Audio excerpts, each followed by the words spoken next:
这是发生在自然界让人感动的一幕。鸭爸爸带着几只刚出生的幼崽，连续数日守在冰上不肯离开。人们发现它总是围绕在一个地方打转。原来在不远处，另一只鸭子被冻在了冰层里，那是它已经沉睡多日的伴侣。这种鸭科鸟类名为埃及雁，它们的一生只会认定唯一的伴侣，一旦选定伴侣，便会终身不离不弃。眼前的一幕也让围观的人们纷纷为之动容。这些小鸭子失去了鸭妈妈羽翼的保护，如果不及时进行救助，那么它们将很难熬过下一次的降温。况且鸭爸爸已经带着它们在这里守护多日，长时间的饥寒交迫让鸭宝宝的生命岌岌可危，必须要想办法带它们去到温暖的地方。就在这时，一位大叔试图上前营救，可下面的冰层根本无法支撑一个人的重量。大叔在经过一番观察后，随后和周围的人一起制定了营救方案。由于人们无法进入到冰上开展营救，于是大家决定用竹竿将他们赶到河对岸，这样才能实施救援工作。当鸭爸爸带着孩子们走到岸边时，大叔抓紧时机，趁其不备，迅速用网兜捞起一只落单的小鸭子。很快，第一只鸭宝宝顺利获救了。大叔宝贝似的亲了一口，然后马上将它放进衣服里为它取暖。由于这次的行动让他们受到了惊吓，鸭爸爸带着孩子们都躲到了桥下面。好在路人配合进行驱赶，在大叔的努力下，不久后又一只鸭宝宝顺利被捞了上来。这时鸭爸爸朝着大叔扑了上来，似乎想要营救自己的孩子，但机智的大叔早已将他送入了胸口。就这样，大叔在河岸边来回奔跑，最终将6只鸭宝宝全部营救了上来。此时岸边围观的人群也都为救援的成功而感到高兴。大叔抱着毛茸茸的小鸭子，脸上露出了欣慰的笑容。现在冰面上只剩下了鸭爸爸孤独的身影，失去孩子和伴侣的他此时应该十分绝望，如果贸然行动肯定会引起他的反抗。随着夜幕的降临，人们发现鸭爸爸依旧守在白天的位置附近。这时大叔找来了渔网，他把鸭宝宝放进了桶内。当鸭爸爸听到小鸭子的叫声时，他义无反顾地飞向了岸边，紧接着与大叔展开对峙，不断试图寻找机会救走自己的孩子。大叔拿出渔网抛了出去，可遗憾的是被他轻松躲开了。但大叔并没有放弃，他趁鸭爸爸不注意再次抛出渔网。这次的救援终于完美结束了。此时岸边的邻居们透过窗户纷纷向大叔挥手表示敬意，随后将他们一起带回了家中。回到家里后，热心的大叔将小鸭子安顿在了卫生间。鸭爸爸和鸭宝宝终于再次相见。接着大叔为他们准备了丰富的食物和水，为了防止小鸭子受凉，大叔还特意制作了一台加热器为他们取暖。尽管鸭宝宝们生活的都很开心，可鸭爸爸却总是一脸愁容地望着窗外。大叔知道这是他在思念自己的妻子。几天后，当大叔准备将他们转移到室外时，鸭爸爸还是趁机飞走了。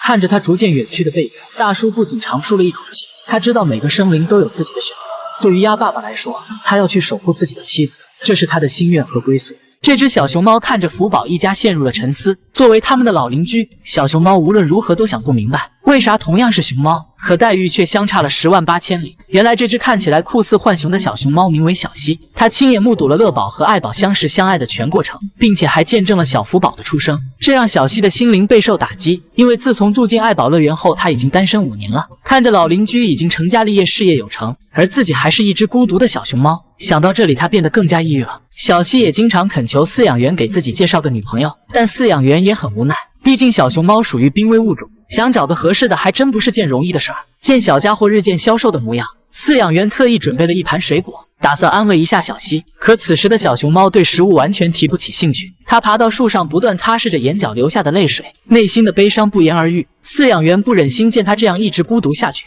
最终耗时半年，在加拿大找来一只雌性小熊猫。第一次见到异性的小西突然呆住了，对方在看了一眼后便羞涩地跑到一旁，只留下小西那双渴望的眼神。原来这只雌性小熊猫叫小雅。自从小雅来到园内后，小西变得异常兴奋，仿佛压抑5年的情绪刹那间被释放了出来。然而小西的异常行为却把对方惊吓到了，他总是躲在树上远远地看着在地面发疯的小西。第一次追求女孩子的小西完全没有任何经验，他每天不停地围在小雅身边转悠，但这样的行为很快便引起了对方的反感。小雅第一次对他发了脾气，可深陷爱情中的小西此时已经失去了理智，他们很快就厮打在了一起。即便如此，小西依旧不依不饶地跟在小雅的身后。饲养员本以为他们会一见钟情，可没想到相处之后却是这样的结局。为了避免他们之间矛盾加深，于是饲养员决定将他们暂时分开。这天清晨，小西没有发现对方的身影，转身才发现他们之间相隔了一扇透明的大门。小西仔细打量着眼前的门窗，下一秒他竟然想要破门而入，这可把另一边的小雅吓坏了。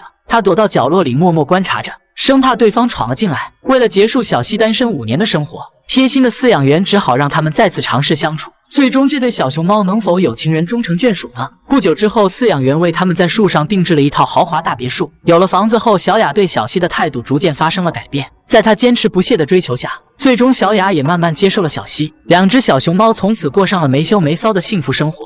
最后祝愿每个刷到我视频的朋友都能有情人终成眷属。我是小奶狗，我们下期再见。花费200万把自己整容成一条狗，吃狗粮睡狗笼。这位日本男子说这是他毕生的梦想。此话一出，直接震碎了网友的三观。因为做人太累，男子不惜花费巨资将自己变成一条狗，并且女友也十分支持他的想法。凭借独特的梦想，这名男子成功引起了全球媒体的关注和报道。站在他旁边的是男子的女友，同时也是他现在的主人。自从成为一条狗之后，男子从不敢违抗女友的指令，让他做什么都会毫不犹豫的执行。因为我们都知道狗狗对主人是绝对忠诚的，所以男子在生活中尽量去模仿狗狗的全部行为。如今实现梦想的他每天过得都很开心，女友每回带他出去遛弯时都会引起众人的围观，毕竟这种不寻常的事情别说是人，就连几只小狗都很感兴趣。但女友也是个爱吃醋的小女人，她不允许任何母犬靠近自己的男友。当遇见陌生男子和女友搭讪时，男子也会不停的犬吠，也不知道是因为吃醋还是忠心护主的表现。据该男子说，他从小就想成为一只牧羊犬，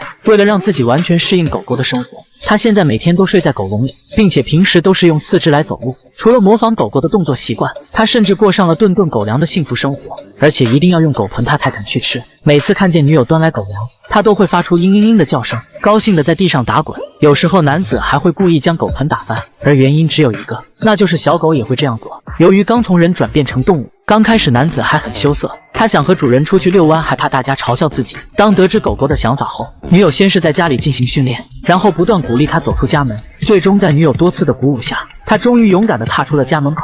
对于男子来说，他感觉自己的人生再次得到了升华。让人无法理解的是，男子竟然在家里随处大小便，而他的目的居然是让主人责骂自己，因为小狗就是这样做的。当然他也会想法设法讨女友欢心，但这并不能改变女友不让他上床睡觉的事实。到了晚上，男子会自觉地钻进狗笼里睡觉。那么有人会问他这样的生活有乐趣吗？其实男子的乐趣还真不少，比如小狗喜欢玩玩具，他也喜欢玩。虽然变成一只动物，但男子还是保留了喝可乐的习惯。据说他每天至少要喝2瓶，不然就会汪汪乱叫。没办法，女友只好顺着他。除此之外，他还喜欢书法，不过男子现在没有双手，只能依靠嘴巴来进行练习。对于这样一只多才多艺的狗狗，主人也很是欣慰。狗狗在纸上写了一个犬字，看来对自己的身份和位置认识得很清楚。据说接下来男子还打算花更多的钱用于整容，他想在皮肤里植入牧羊犬的毛发，甚至想改造自己的外形和器官。他想成为一条真正的狗，但目前的技术还无法实现。不得不说，这是我见过最变态的想法。现在男子已经不使用人类的语言，他会用行为和汪汪汪的叫声表达自己的意思。男子在转型成动物前留下一句10字真言：辛苦做人不如潇洒做狗。如今他已经不在乎世人的眼光和看法，如愿以偿地过上了一条狗的生活。大家对此怎么看呢？谁能想到这还没巴掌大的小猫，却是世界上最凶猛的猫科动物？虽然该萌的小家伙还没有一片树叶大，但实际上它已经成年了。这只浑身长满豹纹的小猫名为锈斑豹猫，它是世界上最小的猫咪。成年的锈斑豹猫依旧看起来像一只小奶猫，体重也只有1000克左右。但你可千万别被它呆萌可爱的外表所欺骗。这只巴掌大的小猫素有杀戮机器和丛林忍者之称，它可是站在丛林食物链顶端的猎食者。锈斑猫能在大型动物密集的印度雨林中生存上千万年，显然它并非我们眼中的小可爱。虽然体型小了点，但该有的捕猎技能是一样也没少。首先，身形迷你的锈斑猫非常善于伪装，它们经常用树叶来隐藏自己，只要稍不注意就会消失在对方的视线中。锈斑猫虽然看起来很可爱，但它的野性十足，很难被驯服。之所以说它是最危险的猫科动物，是因为它超高的捕猎技巧十分强悍。它不仅可以像老虎一样在水中游泳，还能像花豹一样爬树，跳跃和奔跑能力更是比肩猎豹。如果抛开体型单论捕猎技巧，恐怕还真没有哪个动物能与之匹敌。身手敏捷的锈斑猫视力是人类的6倍之多，并且它的嗅觉能分辨11种不同的气味。小小的胡须上布满了神经末梢，就连微风吹过的气流也能感知到。锈斑猫甚至可以通过听力判断对方的位置和运动轨迹，凡是它走过的路都能在脑海里模拟出一幅地图。因为只要被它盯上的猎物几乎很难逃脱，捕食的成功率更是远超狮子和老虎。别看小家伙体型娇小，但却是猫科动物中名副其实的大胃王。由于锈斑猫的新陈代谢很快，它每天要进食自身体重20%的食物，这样才能及时补足身体所消耗的能量。如果你的体重是120斤，那么你得吃掉24斤的食物才能赶得上这只小猫的饭量。同样能捧在手心的小猫，还有世界上第2小的黑足猫，它的体型和锈斑猫差不多大小。这种猫咪的脚底和肉垫都是黑色的，所以人们为它取名黑足猫。它主要生活在非洲的草原上，每当夜幕来临时，它便化身成黑暗中的猎食者。黑足猫具有超强的夜视能力，不管是老鼠、蝗虫还是小鸟，都是它的食谱范围。因体型较小，所以它的行动速度很快。还没等人们看清它是如何捕捉猎物的，猎物就已经出现在它的嘴里了。据统计，黑足猫每年至少要吃掉3000只老鼠，并且狩猎成功率高达60%，是老虎和狮子的3倍之多。因此，它也被称为世界上最致命的猫科动物之一。这2款迷你小猫咪还有一个别名叫老底座川兽，因为其栖息地遭受破坏，导致它们的生存和数量面临着严重的威胁。因此，锈斑豹猫和黑足猫也被动物组织列为濒危物种。据一些非洲土著人描述，成年的黑足猫可以硬刚花豹，甚至可以吊打猎狗。如果遇见这么凶猛的小猫，你会怎么办呢？